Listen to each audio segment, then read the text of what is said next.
നമസ്കാരം മലയാളി വാർത്തയിലേക്ക് സ്വാഗതം. ഷാജഹാൻ കഴിഞ്ഞ ദിവസം പുറത്തിറങ്ങി. വീര്യത്തോടുകൂടി തന്നെയാണ് വീര്യപരിവേഷത്തോടു കൂടി തന്നെയാണ് പുറത്തിറങ്ങിയതെന്നാണ് കമന്റുകൾ വായിക്കുമ്പോൾ മനസ്സിലാകുന്നത്.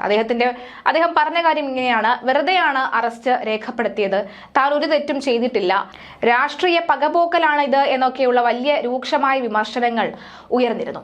എന്തായാലും നിലവിലെ സാഹചര്യത്തിൽ കഴിഞ്ഞ ദിവസം അദ്ദേഹം എത്തുകയും കോടതിയിൽ നടന്ന സംഭവ വികാസങ്ങൾ നോക്കുകയാണെങ്കിൽ കോടതി പോലീസ് ഉദ്യോഗസ്ഥരെയും പ്രോസിക്യൂഷനെയും കൃത്യമായി ചോദ്യങ്ങൾ ചോദിച്ചു. അതായത് IT ആക്ട് പ്രകാരമാണ് ഈ ഒരു കേസ് നിലനിൽക്കുന്നത്. IT ആക്ടിൽ പറയുന്നത്, അതായത് അശ്ലീല ദൃശ്യങ്ങൾ കാട്ടി, അശ്ലീല ദൃശ്യങ്ങൾ പരാമർശിച്ചു, പ്രദർശിപ്പിച്ചു എന്നൊക്കെയാണ്. കോടതി എടുത്തു ചോദിച്ച കാര്യമാണ് ഇതിലെവിടെയാണ് അശ്ലീലമുള്ളത് എന്നുള്ളതാണ്. ഇതിലെവിടെയാണ് അത്തരം പ്രചാരണങ്ങൾ നടത്തുന്നത് എന്ന ചോദ്യമാണ് ഉണ്ടായിരുന്നത്. കോടതിയുടെ ചോദ്യങ്ങൾക്കൊന്നും തന്നെ കൃത്യമായി പോലീസ് ഉദ്യോഗസ്ഥർക്കോ പ്രോസിക്യൂഷനോ മറുപടി നൽകാൻ സാധിച്ചില്ല. അതുകൊണ്ട് തന്നെയാണ് പുഷ്പം പോലെ ഷാജഹാൻ ഇറങ്ങി വന്നതും.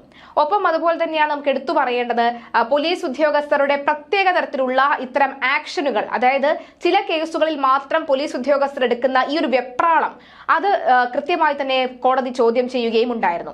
എങ്ങനെയാണ് എറണാകുളത്ത് നിന്നും പോലീസിന് 3 മണിക്കൂർ കൊണ്ട് തിരുവനന്തപുരത്തുള്ള ഒരാളെ അറസ്റ്റ് ചെയ്യാൻ സാധിച്ചത് എന്നടക്കമുള്ള ചോദ്യവും ഒക്കെ തന്നെ ഉയരുകയാണ്. വീട് വളഞ്ഞ് കഴിഞ്ഞ 2 ദിവസമാണ് അദ്ദേഹത്തിന്റെ വീട്ടിൽ റെയ്ഡ് നടന്നത്. റെയ്ഡ് എന്നുള്ള വലിയ രീതിയിലുള്ള കൊട്ടിഘോഷം ഒക്കെ തന്നെ നടന്നിരുന്നു. അങ്ങനെ 2 ദിവസം റെയ്ഡ് നടത്തുന്നു. അച്ഛൻ ചെയ്ത തെറ്റിന് മകന്റെ ലാപ്ടോപ്പും സ്മാർട്ട് ഫോണും ഒക്കെ തന്നെ വാങ്ങിക്കൊണ്ടു പോകുന്നു, മെമ്മറി കാർഡ് കൊണ്ടുപോകുന്നു. പിറ്റേ ദിവസം ചോദ്യം ചെയ്തതിനു ശേഷം നേരിട്ട് തന്നെയാണ് ചോദ്യം ചെയ്യാൻ ഷാജഹാൻ എത്തിയത്.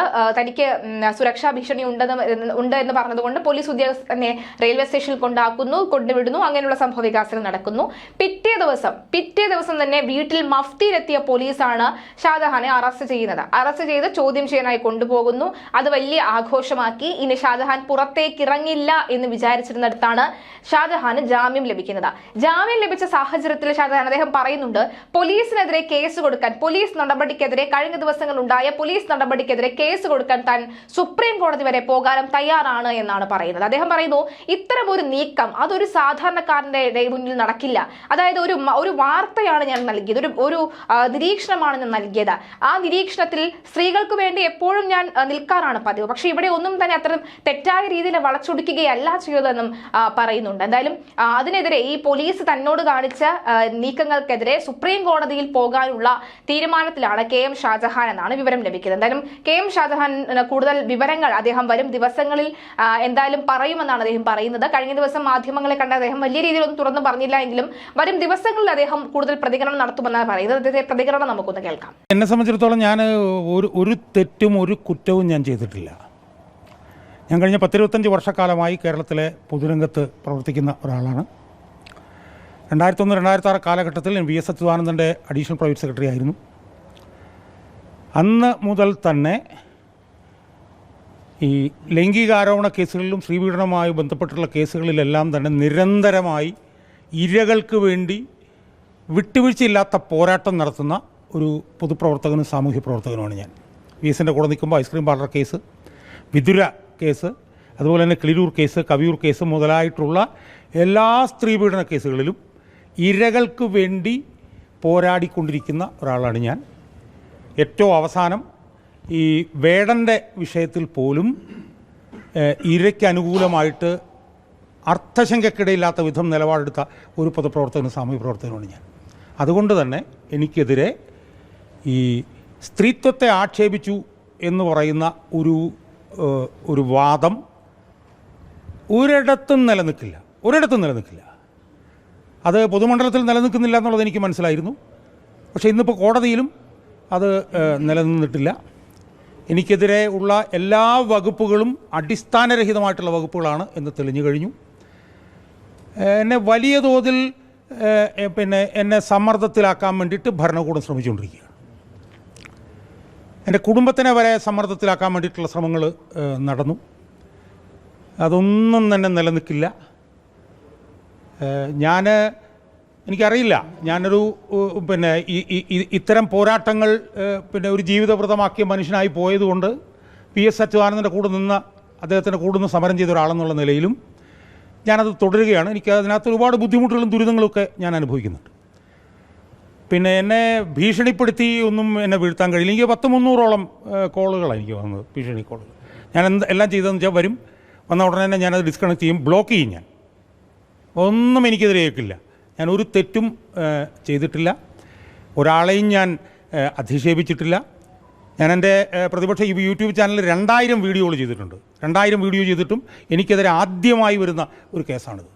ആ 2000 വീഡിയോകളിൽ ഒരു 10-25% ഇവിടുത്തെ ഭരണകൂടത്തിലെ ഏറ്റവും പ്രധാനപ്പെട്ട ആൾക്കെതിരായിട്ട് ചെയ്തു. എനിക്കെതിരെ ഒരു കേസും വന്നിട്ടില്ല. വസ്തുനിഷ്ഠമായിട്ടുള്ള തെളിവുകളുടെയും ബോധ്യങ്ങളുടെ അടിസ്ഥാനത്തിൽ മാത്രമേ ഞാൻ ചെയ്തിട്ടുള്ളൂ. അത് തന്നെയാണ് ഞാൻ തുടർന്നിട്ടുള്ളത്, അത് തുടരും. എൻ്റെ വാദങ്ങൾ കോടതി അംഗീകരിച്ചതിൽ എനിക്ക് വളരെയധികം സന്തോഷമുണ്ട്. അതുകൊണ്ട് പിന്നെ അത്രയാണ് എനിക്ക് പറയാനുള്ളത്. ഈ IT ആക്ടിലെ 67 താങ്കൾക്കെതിരെ ചുമത്തിയ ഒരു വകുപ്പ്, അതായത് ഈ അശ്ലീല പ്രചരണം. അപ്പോൾ ഈ തരത്തിൽ ആദ്യം എടുത്ത കേസിൽ താങ്കളെ ചോദ്യം ചെയ്യുന്നു, വിട്ടയക്കുന്നു, അതിനുശേഷം പിന്നീട് പെട്ടെന്ന് മറ്റൊരു കേസ് വരുന്നു. അപ്പോൾ അതിൽ ഒരു മറ്റെന്തെങ്കിലും തരത്തിലൊരു ആസൂത്രണം അല്ലെങ്കിൽ പോലീസിന് ആ തരത്തിലുള്ള സമ്മർദ്ദം ഉണ്ടെന്ന് കരുതുന്നുണ്ട്? അല്ല, 100% അതാണല്ലോ. ഞാനതിൻ്റെ വിശദാംശം പറഞ്ഞുതരാം. അതായത് ആദ്യം എനിക്കെതിരെ പിന്നെ ഒരു FIR ഇടുന്നു. ആ FIRൽ തന്നെ പറഞ്ഞത് ഈ സ്ത്രീയുടെ പേരും അവരുടെ ഫോട്ടോയും വെച്ച് ഞാൻ പ്രചരണം നടത്തിയെന്നാണ്. അത് തന്നെ അസംബന്ധമാണ്, ശുദ്ധ അസംബന്ധമാണ്. ഞാൻ ആ വീഡിയോയിൽ ഒരാളുടെയും പേര് പറഞ്ഞിട്ടില്ല. അതിനുശേഷം എനിക്കെതിരെ അതോടൊപ്പം തന്നെ ആ FIRൽ ഞാൻ നോക്കിയപ്പോഴത്തേക്ക് BNSലെ 78, 79, പിന്നെ BNSലെ 3, 5, പിന്നെ IT ആക്ടിലെ സെക്ഷൻ 67, അതുപോലെ തന്നെ കേരള പോലീസ് ആക്ടിലെ 120O, ഇത്രയും വകുപ്പുകളാണ് എനിക്കെതിരെ ഇട്ടിരിക്കുന്നത്. ഈ വകുപ്പുകളൊന്നും സ്റ്റോക്കിംഗ് ഒക്കെയാണ് അതിനകത്ത് ഇട്ടിരിക്കുന്നത്. സ്റ്റോക്കിങ്, സെക്ഷലി എക്സ്പ്ലിസിറ്റ് കണ്ടൻറ്റുകൾ ഞാൻ ട്രാൻസ്മിറ്റ് ചെയ്തു, ഞാൻ കോൺസ്പയർ ചെയ്തു, അതൊക്കെയാണ് പറയുന്നത്. ഇതൊന്നും എനിക്കെതിരെ നിലനിൽക്കുന്ന വകുപ്പുകളല്ല. ഞാനതൊന്നും ചെയ്തിട്ടേയില്ല. കാരണം ഞാൻ ഒരാളുടെയും പേര് പറഞ്ഞിട്ടില്ല. ഞാനൊരു സംഭവം പൊതുമണ്ഡലത്തിൻ്റെ മുന്നിൽ അവതരിപ്പിച്ചു. ഒരു സംഭവം ഞാനിതിനു മുമ്പ് പല സംഭവങ്ങൾ ഇതുപോലെ പൊതുമണ്ഡലത്തിന് മുമ്പിൽ അവതരിപ്പിച്ചിട്ടുണ്ട്. അത് വന്നു. ആ FIRുമായി ബന്ധപ്പെട്ടുകൊണ്ട് 19 എടുത്ത കേസിൽ എനിക്ക് തോന്നുന്നു 2 ദിവസം മുമ്പ് എന്നെ ചോദ്യം ചെയ്യാൻ വിളിച്ചു. ഒരു മിനിറ്റ് ചോദ്യം ചെയ്യാൻ വിളിച്ചു. ആ ചോദ്യം ചെയ്തു. ആ ചോദ്യം ചെയ്തത് തന്നെ 1 മണിക്കൂർ കൊണ്ട് ചോദ്യം കഴിഞ്ഞിട്ട് DYSP വരാൻ താമസിക്കുന്ന പറഞ്ഞിട്ടാണ് എന്നെ 3 മണിക്കൂർ അവിടെ ഇരുത്തിയത്. DYSP വരാൻ താമസിക്കുന്നു പറഞ്ഞു. എന്നിട്ടാണ് 4 മണിക്കൂർ എന്നെ ചോദ്യം ചെയ്തു എന്ന് വാർത്തകൾ വന്നു. എനിക്കതിനകത്ത് വിഷമമില്ല, വിരോധമില്ല. കാരണം നിങ്ങളുടെ സമ്മർദ്ദം ഞാൻ അംഗീകരിക്കുന്നു. അതുകൊണ്ട് എനിക്ക് നിങ്ങളോട് വിരോധമില്ല. എന്നിട്ട് എന്നോട് പറഞ്ഞു എൻ്റെ മെമ്മറി കാർഡ് പിടിച്ചെടുത്തു. എൻ്റെ മെമ്മറി കാർഡും കൊണ്ട് ഞാനാണ് ഇവിടെ വന്നത്, ഞാനാണ് ഇവിടെ വന്ന് പോലീസിന് കൊടുത്തത്. അതിൽ എന്നെ ചോദ്യം ചെയ്ത് തിരിച്ചു വിട്ടു. ആ ചോദ്യം ചെയ്ത് തിരിച്ചു വിട്ടതിന് ശേഷം ഈ വനിത വീണ്ടും എനിക്കെതിരെ കൊണ്ടുവന്നൊരു കേസ് കൊടുക്കുകയാണ്. ആ കേസ് എന്ന് പറഞ്ഞാൽ ഞാൻ തുടരെ ആക്ഷേപിച്ചു, അധിക്ഷേപിച്ചു പറഞ്ഞാൽ അത് അസംബന്ധമാണ്. കാരണം ഞാൻ 2ാമത്തെയും 3ാമത്തെയും വീഡിയോകളിൽ ഞാൻ ചോദിച്ചത് ഈ സ്ത്രീയോട് ചില ചോദ്യങ്ങളാണ് ചോദിച്ചത്. ആ ചോദ്യങ്ങൾ ചോദിക്കാൻ കാരണം എന്താണെന്ന് വെച്ച് കഴിഞ്ഞാൽ അവരൊരു പത്രപ്രസ്താവന ഇറക്കി, വിശദമായൊരു പത്രപ്രസ്താവന ഇറക്കി. ആ പത്രപ്രസ്താവനയിൽ അവരവരുടെ കുടുംബത്തിനും കുട്ടികൾക്കും ബന്ധുക്കൾക്കുമൊക്കെ ബുദ്ധിമുട്ടുണ്ടാക്കി ഈ വിഷയം എന്ന് പറഞ്ഞിരുന്നു. അപ്പം ഞാൻ അവരോട് ചോദിച്ചു, നിങ്ങൾക്കും നിങ്ങളുടെ ബന്ധുക്കൾക്കും നിങ്ങളുടെ കുടുംബത്തിനുമൊക്കെ ഇതുപോലെ ബുദ്ധിമുട്ടുണ്ടായെങ്കിൽ കേരളത്തിലൊരു മുഖ്യമന്ത്രി ഉണ്ടായിരുന്നല്ലോ, ഉമ്മൻചാണ്ടി. ആ ഉമ്മൻചാണ്ടി ഒരു തെളിവുമില്ലാതെയല്ലേ ഉമ്മൻചാണ്ടിയെ കൊല്ലാക്കൊല ചെയ്തത്? ഉമ്മൻചാണ്ടിക്ക് ക്യാൻസർ കൂടി മരിച്ചത് തന്നെ ഈ കൊല്ലാക്കൊല ചെയ്ത ഈ കള്ളത്തരം കൊണ്ടല്ലേ? അപ്പോൾ ഉമ്മൻചാണ്ടിയെ കൊല്ലാക്കൊല ചെയ്ത പാർട്ടിയിലല്ലേ നിങ്ങൾ നിൽക്കുന്നത് എന്നും പറഞ്ഞ് ഞാനൊരു ചോദ്യം ചോദിച്ചു. അതിനുശേഷം ഞാൻ ഗോപി കോട്ടമുറിക്കലിനെയും P. ശശിയെയും കടകംപള്ളി സുരേന്ദ്രനെയും അറിയാമോ എന്ന് പറഞ്ഞുകൊണ്ട് ഞാനൊരു ചോദ്യം ചോദിച്ചു ഇവരോട്. അതെല്ലാം ആ സ്റ്റേറ്റ്മെൻറ്റിനുള്ള മറുപടിയാണ്, അല്ലാതെ ഇവരുമായിട്ട് അതിന് യാതൊരു ബന്ധങ്ങളുമില്ല.